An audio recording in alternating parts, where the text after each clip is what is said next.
જૂનાગઢ ખાતે સમસ્ત અનુસૂચિત જાતિ સમાજ જૂનાગઢ દ્વારા રાષ્ટ્રપતિને સંબોધીને કલેક્ટર મારફત એક આવેદન આપવામાં આવ્યું છે।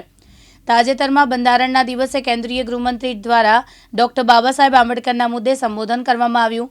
તેમાં અપમાનજનક શબ્દો બાબા સાહેબ આંબેડકર માટે કહેવાના હોવાના લઈને તથા આ બાબતને લઈને હાલમાં ઠેર ઠેર વિરોધ ઉઠ્યો છે।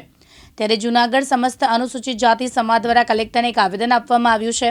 આવેદનપત્ર સંબોધીને રાષ્ટ્રપતિને લખવામાં આવ્યું છે। તેમાં જણાવ્યું કે સન્માનિત એવા ડોક્ટર બાબા સાહેબ વિશે ગૃહમંત્રીએ અપમાનજનક શબ્દોનું ઉચ્ચારણ કર્યું।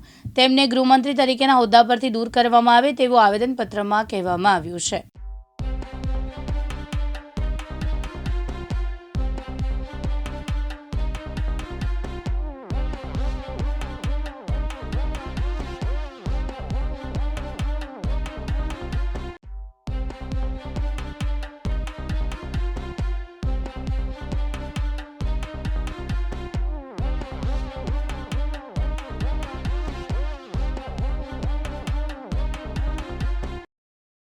प्रकाश दवे साथे यज्ञेश भट्ट, दिव्यांग न्यूज, जूनागढ़।